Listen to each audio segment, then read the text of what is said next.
Welcome to today's episode of Rick is a 5K. We are still at Summit Point in the Formula V's. This is a continuation from last weekend. You can watch it up there. Until then, 4 red lights. It's a great start from me as the blue and green car gets a terrible start, almost being crashed into by the orange car behind. That allows us to make a couple of positions before turn 1 even is a few hundred meters in front of us. As we're going through turn 1, they just decide to have a little hug behind us, which isn't the best thing when you've got metal vehicles between yourselves. But you know, we love our fellow sportsmen, and well, apparently they love them a bit more than I do. Not going to judge anyone. Through my favourite section of the track now, as I was going through the weekend, it was getting more and more easy through here. Although, if you did watch last episode until the end, you'll know that that corner I hinted might not be the best one. Get some team radio? Thank you, engineer. Is it? I couldn't guess if I'm second. I really couldn't guess. Thanks for letting me know. And then Karma strikes right now. Oh, we've spun it! Chuck it into first. And indeed I did chuck it into first, quite literally. My hand shot to the gear stick and pushed it into first as fast as I could. Get a little bit of slipstream from the now new P2 driver. And well, I just now had to get as fast as I could to get to the front. Let's have a little listen to my team radio again. Oh, what are you slowing down for?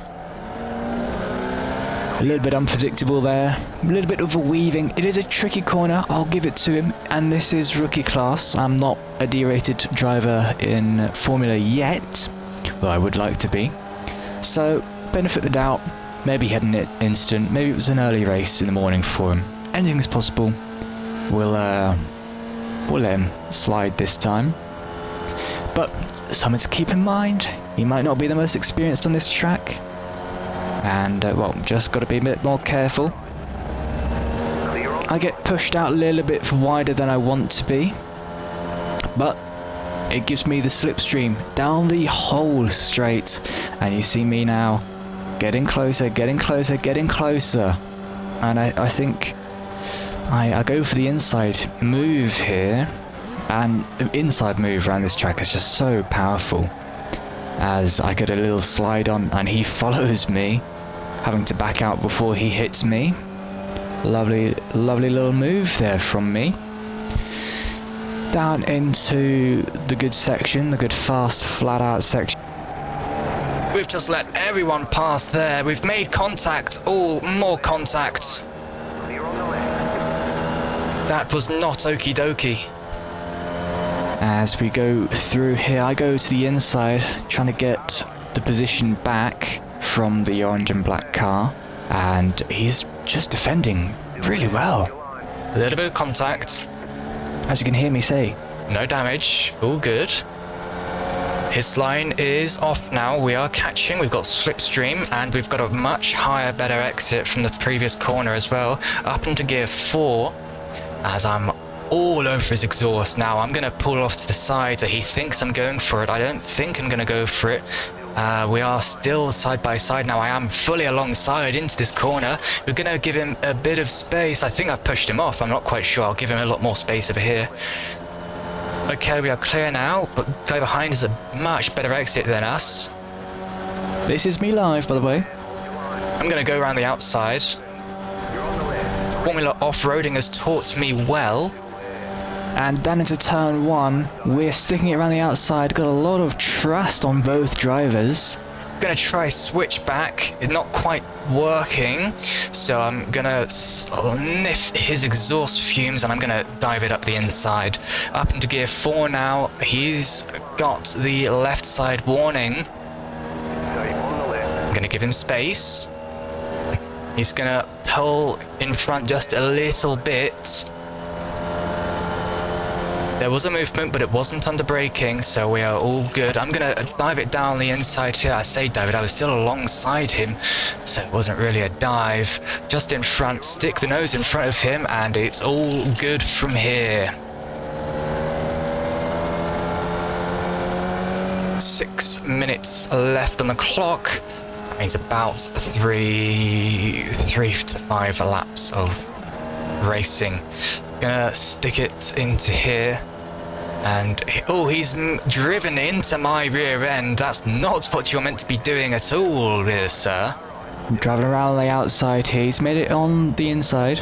I'm gonna show you how it's done. Overtaking on the outside, a lot faster exit from there. He was a little bit squiggly, but he does now have slipstream, so he's gonna be catching back up. Now, keep your eyes on the mirror. 129.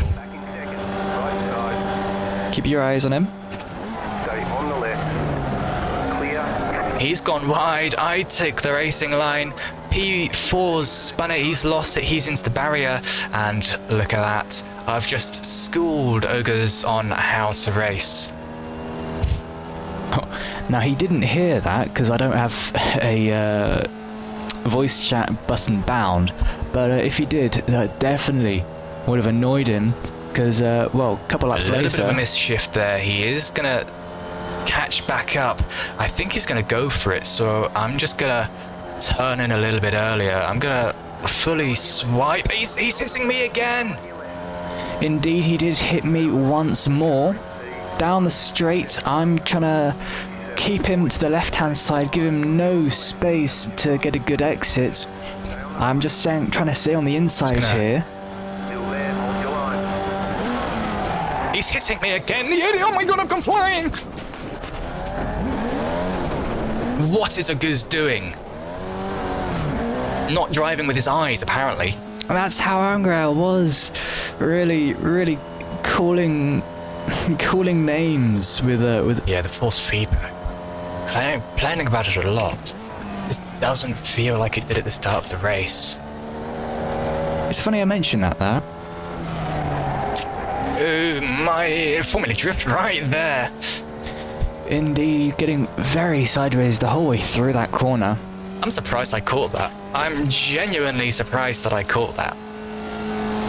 With a couple corners left, there was no way that I could catch back up to Aguz for the finish line. He ended up finishing a few seconds in front with a gaggle of cars that he was also hitting the whole race. Down the final straight now of the race, and it's a disappointing end to a pretty successful race.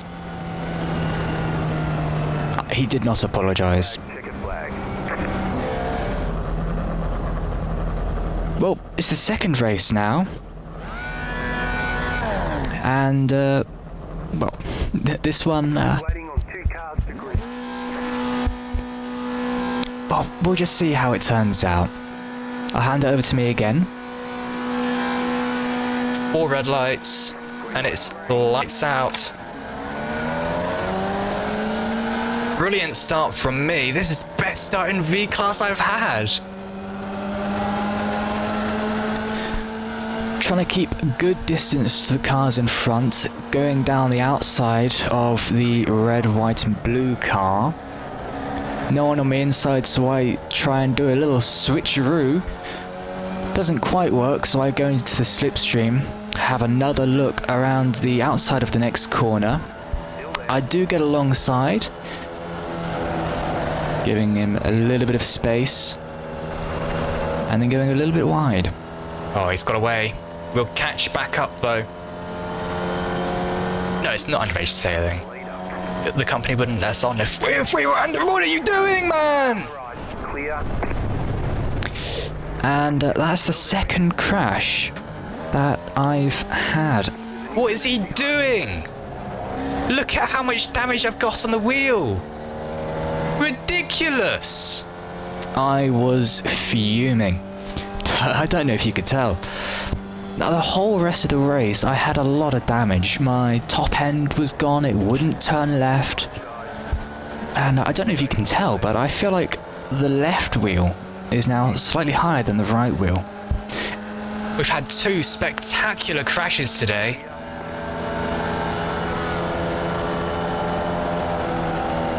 It doesn't like turning anymore. Turning left, that is. A lot of damage to the car, both races today, a lot of damage. A real shame. So I decide I'll just go down the inside. Keep to the left, clear on the right. Do you remember who that was that crashed into me? Who was it? Because I want to give them peace of my mind by cleanly overtaking them. Was it Hygo then? You can join the chat live at twitch.tv/thatnathdude. Around the outside of the previous driver. Very easy down, actually, it was down the inside. I want to cleanly overtake them so they know what it's like to overtake cleanly. And overtake cleanly I would. Listen to the engine, look at the speed, look at the acceleration. He's fully damaged my car. I was fuming, trying to find any excuse to give myself a justification for being slow. I got nothing. Down the inside, defending hard against the driver behind. Bye, P3. He spins. And, well, that gives me more space. How the hell am I catching up to the guys in front with a car this damaged? They need to nerf me, which I guess they kind of have with damage, but it's getting ridiculous. A little bit cocky from me there, but I think catching up, I had something going. No, how am I actually catching up to P2? Car ahead. Car stop there. Well, that would be how he's just spun out. Goodbye, mate. Still very angry at him. I'm ragtagging it round these corners. I am getting a little bit worried about Hygo now, though, because he is catching up quite a lot. He's found a second wind. Second wind he'd found indeed. He was catching quite a lot, of course, on the straights. He had the much better top end, with my car being so damaged, but in the corners, I was so fast. He couldn't catch up to the corners. I can see him in my mirrors. Oh no. Getting very nervous, of course. He's already taken me out once. I don't want him taking me out again. And so this final lap was just me trying to defend and trying to keep a gap between me and him, where he has just got so much top speed. Through the left-hander, I was taken out lap 1. Now, the final lap, I'm ahead of him through the right-hander, and this next section pretty much flat out, very easy, very nice. Actually, it is flat out from now until the end, and it's all down to top speed and the gap. He's 0.9 behind. He's in slipstream. The engine not liking it at all. You can hear how long it's having to rev so high before it gets the optimal shift point. Flat out to the left-hander, and just look in the mirror. Look how much he's gaining in the mirror. The car in Z. Imagine sending someone into the air 27.61. and then them finishing a higher position than you. It was not to be. Very good job. I indeed finished higher than him. After being sent to the moon. Well, thanks for watching this week, and I'll see you guys next week.